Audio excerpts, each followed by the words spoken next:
Today, New York City swore in Zohran Mamdani. In his inaugural address, he promises to govern expansively and audaciously, and he explicitly says he was elected as a democratic socialist and will govern that way. Whatever you think of that, you should hear it in his own words. It's my honor to swear in your new mayor.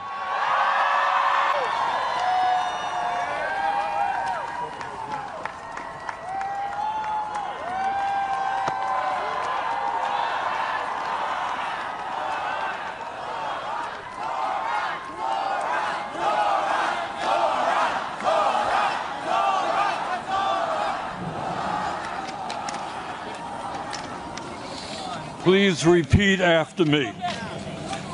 I, Zohran Mamdani. I, Zohran Mamdani.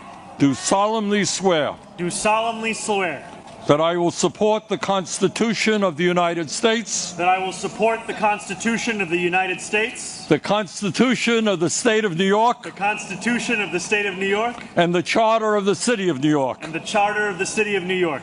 And that I will faithfully discharge the duties. And that I will faithfully discharge the duties. Of the office of the Mayor of the City of New York. Of the office of the Mayor of the City of New York. According to the best of my ability. According to the best of my ability. So help me God. So help me God.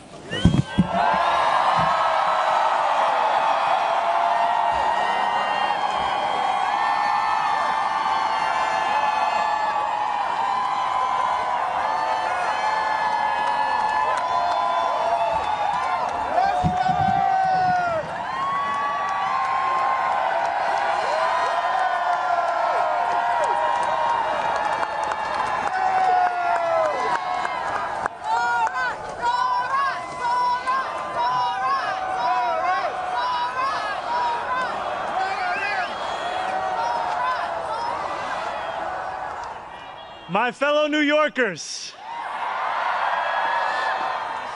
today begins a new era.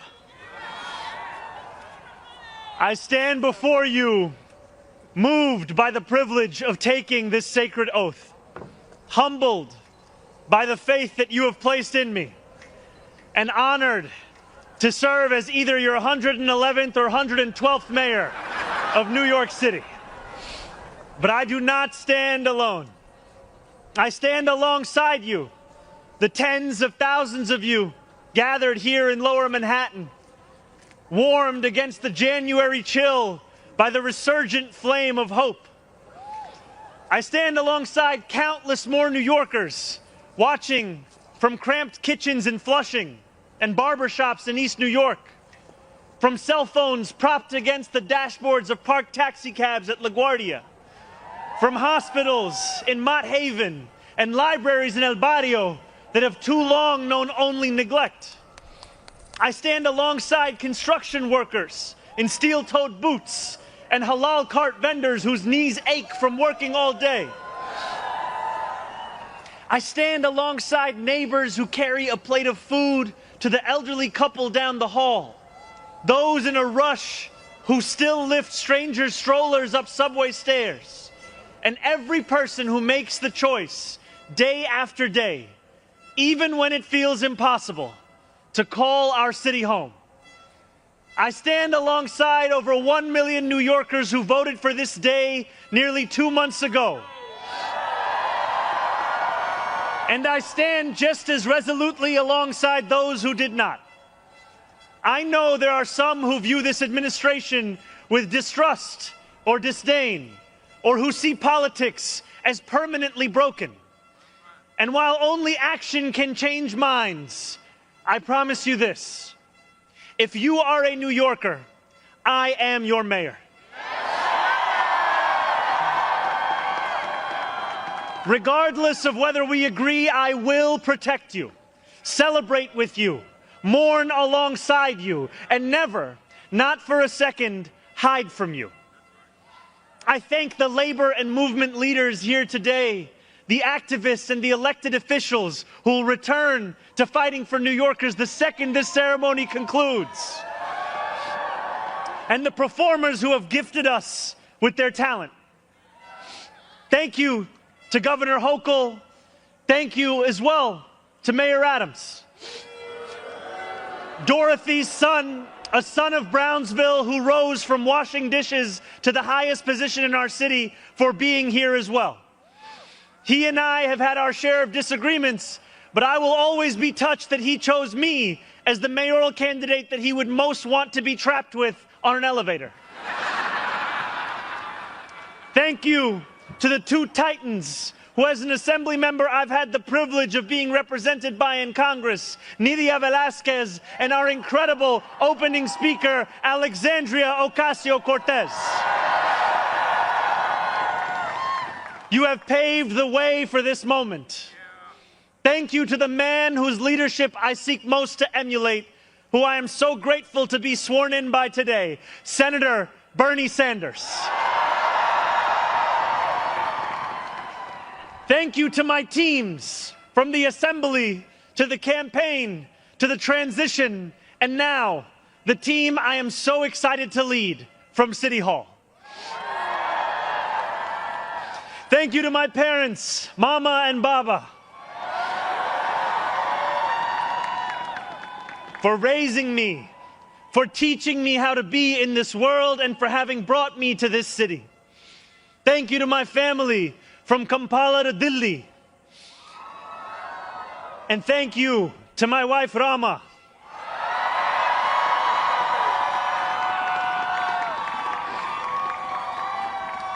For being my best friend and for always showing me the beauty in everyday things.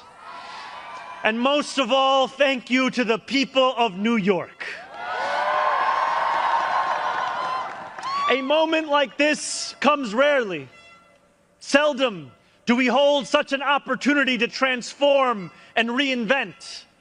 Rarer still is it the people themselves whose hands are the ones upon the levers of change. And yet we know that too often in our past, moments of great possibility have been promptly surrendered to small imagination and smaller ambition. What was promised was never pursued. What could have changed remained the same. For the New Yorkers most eager to see our city remade, the weight has only grown heavier. The weight has only grown longer. In writing this address, I have been told that this is the occasion to reset expectations, that I should use this opportunity to encourage the people of New York to ask for little and expect even less. I will do no such thing. The only expectation I seek to reset is that of small expectations. Beginning today, we will govern expansively and audaciously. We may not always succeed, but never will we be accused of lacking the courage to try. To those who insist that the era of big government is over, hear me when I say this. No longer will City Hall hesitate to use its power to improve New Yorkers' lives. For too long, we have turned to the private sector for greatness while accepting mediocrity from those who serve the public. I cannot blame anyone who has come to question the role of government, whose faith in democracy has been eroded by decades of apathy. We will restore that trust by walking a different path. One where government is no longer solely the final recourse for those struggling. One where excellence is no longer the exception. We expect greatness from the cooks wielding 1,000 spices, from those who stride out onto our Broadway stages, and from our starting point guard at Madison Square Garden. Let us demand the same from those who work in government. In a city where the mere names of our streets are associated with the innovation of the industries that call them home, we will make the word City Hall synonymous with both resolve and results. As we embark upon this work, let us advance a new question, a new answer to the question asked of every generation. Who does New York belong to? For much of our history, the response from City Hall has been simple. It belongs only to the wealthy and well-connected, those who never strain to capture the attention of those in power. Working people have reckoned with the consequences. crowded classrooms and public housing developments where the elevators sit out of orders, roads littered with potholes and buses that arrive half an hour late, if at all, wages that do not rise and corporations that rip off consumers and employees alike. And still, there have been brief, fleeting moments where the equation changed. 12 years ago, Bill de Blasio stood where I stand now as he promised to put an end to economic and social inequalities that divided our city into two. In 1990, David Dinkins swore the same oath I swore today, vowing to celebrate the gorgeous mosaic that is New York, where every one of us is deserving of a decent life. And nearly 6 decades before him, Fiorella LaGuardia took office with the goal of building a city that was far greater and more beautiful for the hungry and the poor. Some of these mayors achieved more success than others, but they were unified by a shared belief that New York could belong to more than just a privileged few. It could belong to those who operate our subways and rake our parks, those who feed us biryani and beef patties, picanha and pastrami on rye. And they know that this belief could be made true if only government dared to work hardest for those who work hardest. Over the years to come, my administration will resurrect that legacy. City Hall will deliver an agenda of safety, affordability, and abundance, where government looks and lives like the people it represents, never flinches in the fight against corporate greed, and refuses to cower before challenges that others have deemed too complicated. In so doing, we will provide our own answer to that age-old question: who does New York belong to? Well, my friends, we can look to Madiba and the South African Freedom Charter. New York belongs to all who live in it. Together, we will tell a new story of our city. This will not be a tale of one city governed only by the 1%, nor will it be a tale of two cities, the rich versus the poor. It will be a tale of 8.5 million cities, each of them a New Yorker with hopes and fears, each a universe, each of them woven together. The authors of this story will speak Pashto and Mandarin, Yiddish and Creole. They will pray in mosques, at shul, at church, at gurudwaras and mandirs and temples. And many will not pray at all. They will be Russian Jewish immigrants in Brighton Beach, Italians in Rossville, and Irish families in Woodhaven, many of whom came here with nothing but a dream of a better life, a dream which has withered away. They will be young people in cramped Marble Hill apartments where the walls shake when the subway passes. They will be black homeowners in St. Albans, whose homes represent a physical testament to triumph over decades of lesser-paid labor and redlining. They will be Palestinian New Yorkers in Bay Ridge,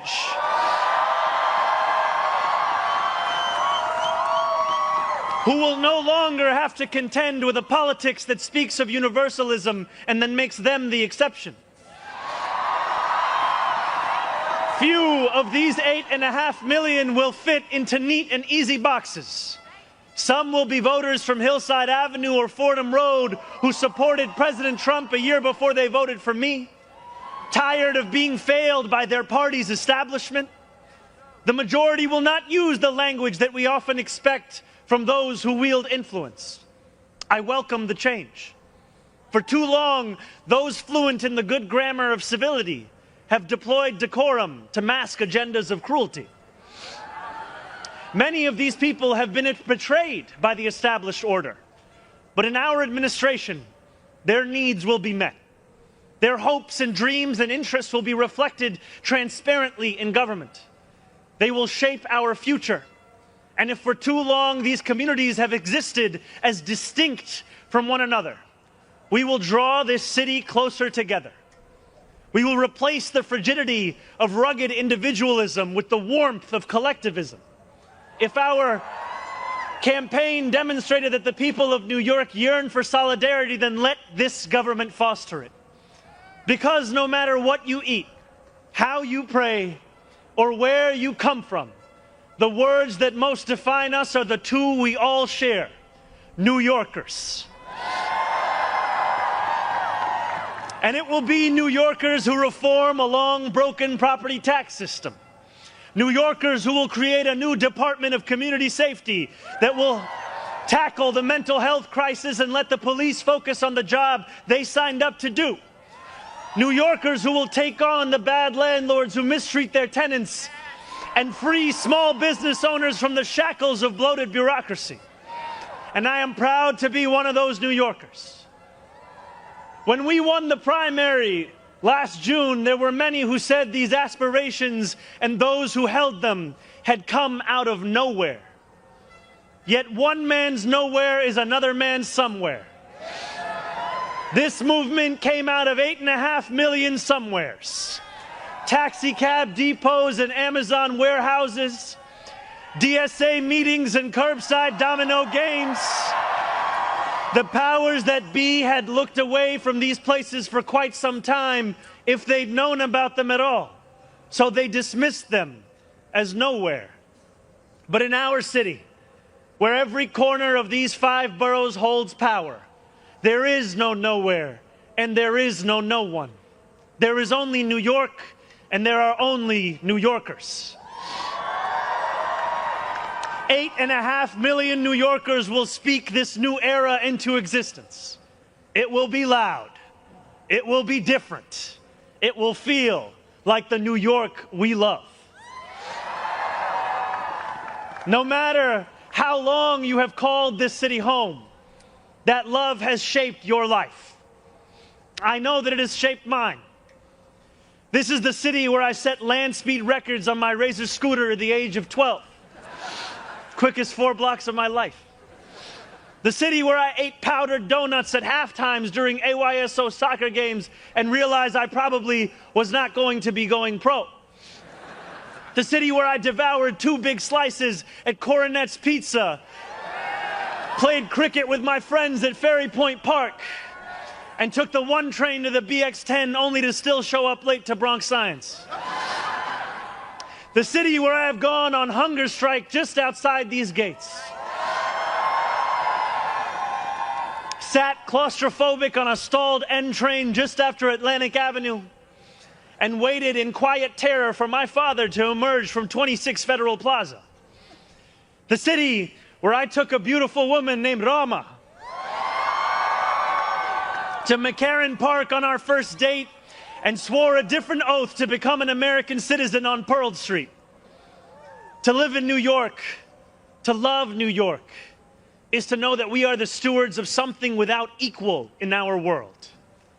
Where else can you hear the sound of the steel pan, savor the smell of sancocho, and pay $9 for coffee on the same block?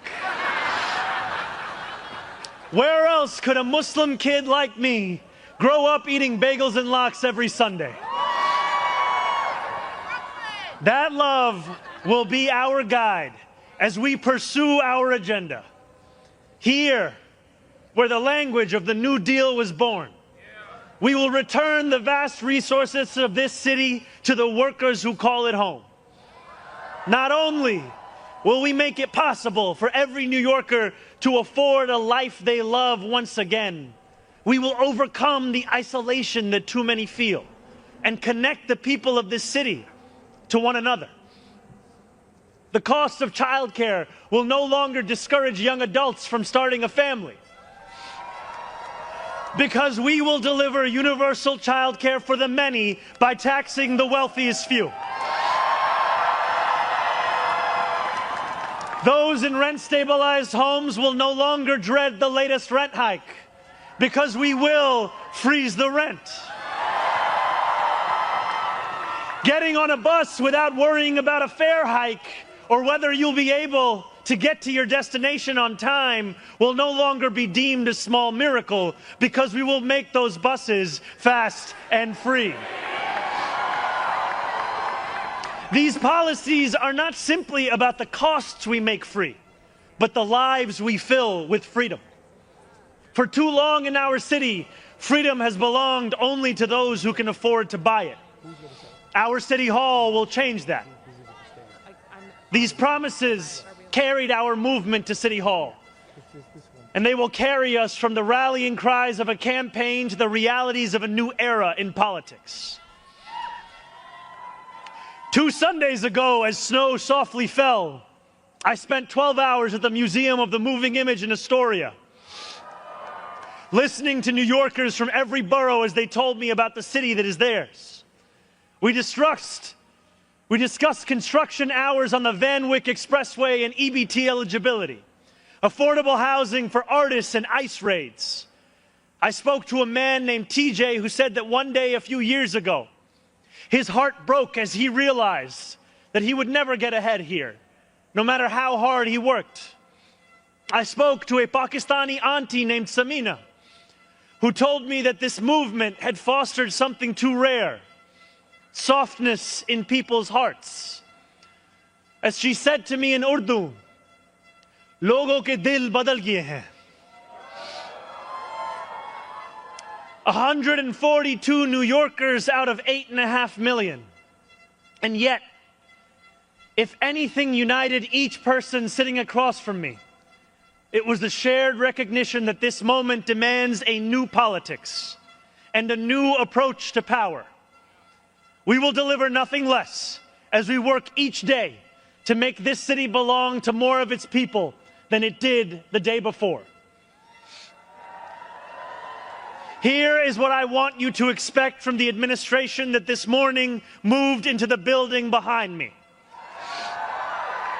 We will transform the culture of City Hall from one of no to one of how.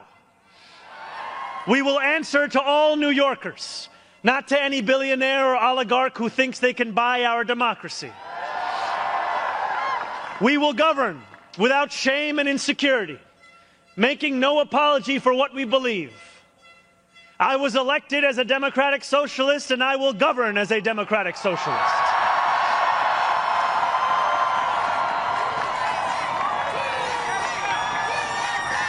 I will not abandon my principles for fear of being deemed radical.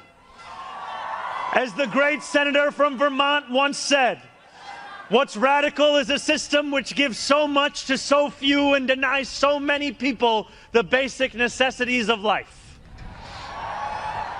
We will strive each day to ensure that no New Yorker is priced out of any one of those basic necessities. And throughout it all, we will, in the words of Jason Terrence Phillips, better known as Jadakiss or Jay to the moi, be outside. Because this is a government of New York, by New York, and for New York.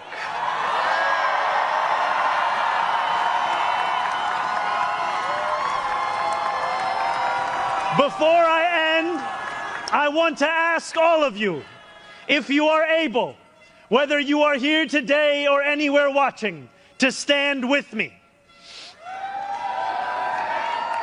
I ask you to stand with us now and every day that follows. City Hall will not be able to deliver on our own. And while we will encourage New Yorkers to demand more from those with the great privilege of serving them, we will encourage you to demand more of yourselves as well. The movement we began over a year ago did not end with our election. It will not end this afternoon. It lives on with every battle we will fight together. Every blizzard and flood we withstand together. Every moment of fiscal challenge we overcome with ambition, not austerity, together. Every way we pursue change in working people's interests rather than at their expense, together. No longer will we treat victory as an invitation to turn off the news. From today onwards, we will understand victory very simply. Something with the power to transform lives, and something that demands effort from each of us every single day. What we achieve together will reach across the 5 boroughs, and it will resonate far beyond. There are many who will be watching. They want to know if the left can govern. They want to know if the struggles that afflict them can be solved. They want to know if it is right to hope again. So standing together with the wind of purpose at our backs, we will do something that New Yorkers do better than anyone else. We will set an example for the world. If what Sinatra said is true, let us prove that anyone can make it in New York and anywhere else too. Let us prove that when a city belongs to the people, there is no need too small to be met, no person too sick to be made healthy, no one too alone to feel like New York is their home. The work continues. The work endures. The work, my friends, has only just begun.